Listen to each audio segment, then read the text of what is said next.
नमस्कार दोस्तों, स्वागत है आप सभी का। मैं पुष्पेंद्र कसाना, व्याख्याता राजनीति विज्ञान, आप सभी का अपने चैनल पर हार्दिक अभिनंदन करता हूं। मैं सोचता हूं आप लोगों की तैयारी काफ़ी अच्छे से चल रही होगी, चाहे आप नेट की तैयारी कर रहे हो या स्कूल लेक्चर की, क्योंकि दोनों ही पेपर जून के लास्ट में प्रस्तावित हैं। तो आज हम बात करेंगे यूरोपीय यूनियन से संबंधित क्या करंट इश्यूज वर्तमान में हैं और इसकी स्थापना, क्योंकि स्थापना का कार्यक्रम यूरोपीय आर्थिक समुदाय से जो स्टार्ट होता है वो आप लोगों ने पहले से पढ़ा हुआ होगा।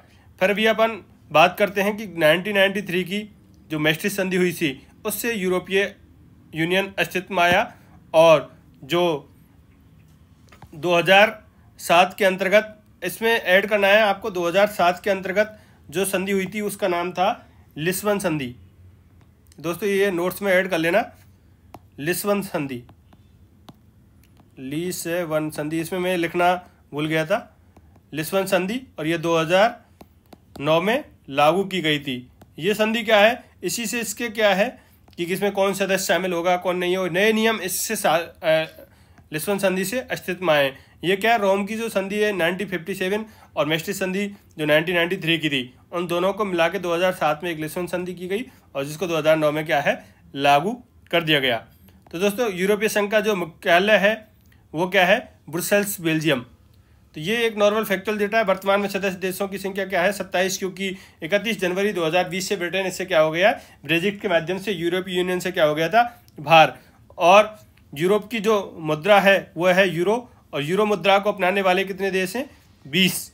ये आपको ध्यान रखना है, क्योंकि 27 देश यूरोपीय यूनियन में, पर यूरो यूनियन को जो जिन्होंने अपना रखा है वो उनकी संख्या क्या है, 20। और 2012 में इसको शांति का नोबेल पुरस्कार मिला है यूरोपीय यूनियन। ये एनसीईआरटी के फैक्ट हैं। अब अपन बात करेंगे इसके करंट इश्यूज की। तो इसका जो वर्तमान में अध्यक्ष है वो है सुश्री उर्सुला वॉन डेयर लेन।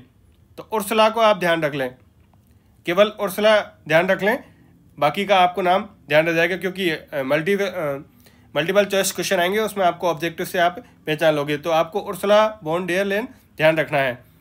और ये इसलिए भी अध्यक्ष का नाम इम्पोर्टेंट है क्योंकि 27 से 28 फरवरी 2025 में इसने भारत का भी दौरा कभी किया था, मतलब फरवरी माह में ये भारत दौरे पे आई थी, इसलिए आपको इसका नाम इम्पोर्टेंट है। नाम पूछा जा सकता है इस बार।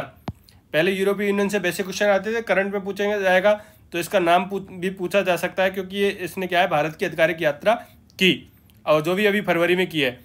एक यूनियन ने 2050 तक, कब तक, 2050 तक जलवायु तटस्थ होने और 2030 तक जलवायु उत्सर्जन को 55% तक कम करने का लक्ष्य क्या है, निर्धारित किया गया है।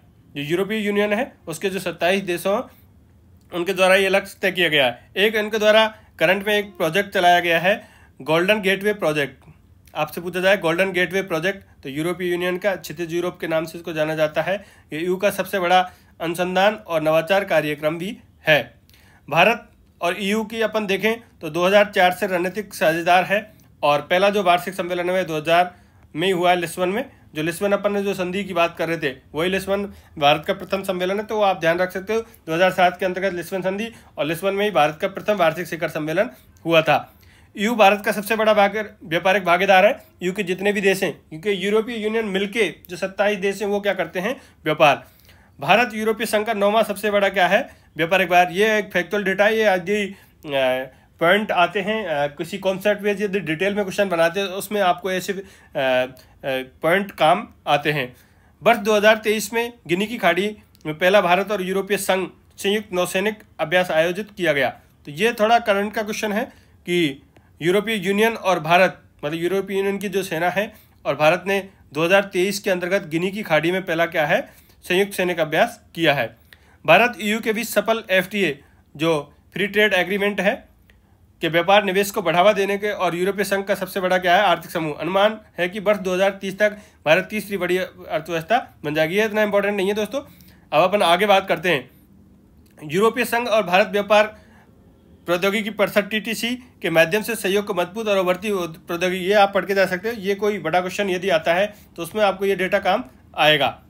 तो जो मेनली जो अभी वर्तमान में जो यूरोपीय यूनियन करंट में चल रहा है वो है यूरोपीय राजनीतिक समुदाय की वजह से, यूरोपीय पॉलिटिकल कम्युनिटी EPC, इससे क्वेश्चन बनने की करंट में बहुत संभावना है दोस्तों। ये इंपॉर्टेंट लगा लेना। इसकी स्थापना 2022 में हुई, और किसके द्वारा, फ्रांस के राष्ट्रपति इमैनुअल मैक्रों थे उस टाइम, उन्होंने इसका आइडिया दिया था। और इसकी जो प्रथम बैठक हुई थी वो कहाँ, स्ट्रासबर्ग। ये स्ट्रासबर्ग क्या है, ये देख दोस्तों, ये यूरोपीय यूनियन की EU की संसद है।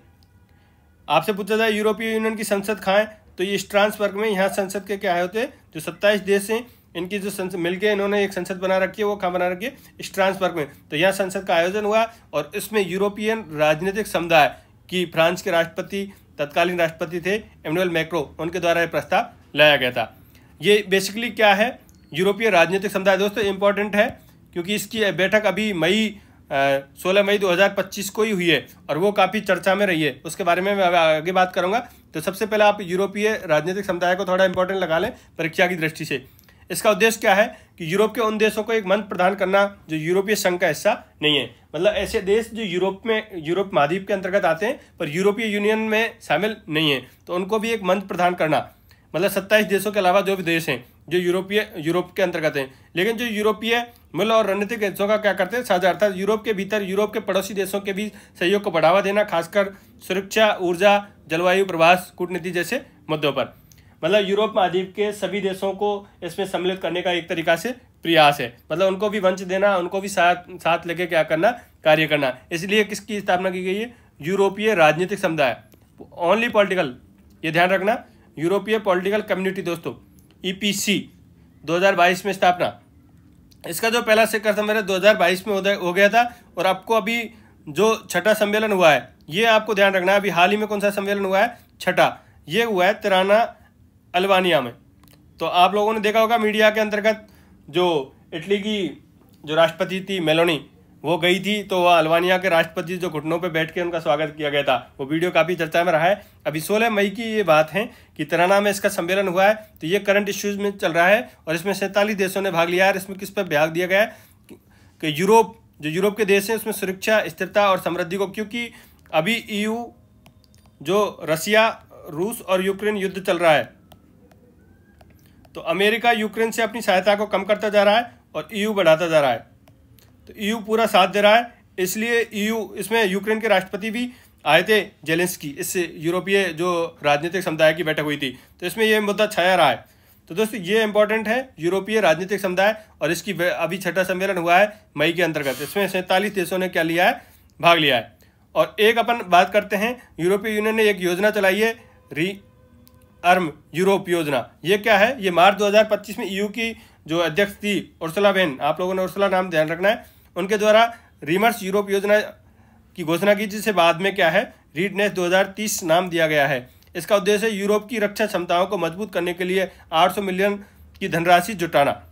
मतलब जो EU की जो सुरक्षात्मक रूप से एक तरीका से जो यूक्रेन युद्ध चल रहा है उसमें EU काफ़ी इन्वेस्टमेंट कर रहा है, यूरोपीय यूनियन, तो उसमें इन्होंने एक योजना लॉन्च किया। उसका नाम पहले तो रीआर्म यूरोप था, अब उसका नाम रीडनेस 2030 रखा गया है। इसमें $800 बिलियन की धनराशि जुटाना, जिससे उनकी सुरक्षा एजेंसियां क्या है, अच्छे से काम कर सकें और अपने जो यूरोपीय यूनियन के कंट्रीज हैं उनकी सुरक्षा की जिम्मेदारी ले सकें। तो आपको दो चीज़ें ध्यान रखना है, एक तो रीआर्म यूरोप या इसका दूसरा नाम है रीडनेस 2030, एक यूरोपीय राजनीतिक समुदाय। दोस्तों इनसे क्वेश्चन बनने की संभावना है। ये करंट इश्यूज़ की हमने बात की है, इसका अध्यक्ष का भी नाम रखना है, क्योंकि अध्यक्ष का अभी भारत की आधिकारिक यात्रा की गई उर्सुला वॉन द्वारा, तो इसको भी आपको ध्यान रखना है। बाकी की आप नोट से पढ़ें, बाकी इसमें इंपॉर्टेंट फैक्ट थे, मैंने एक रिवीजन करवाने की कोशिश आपकी की है।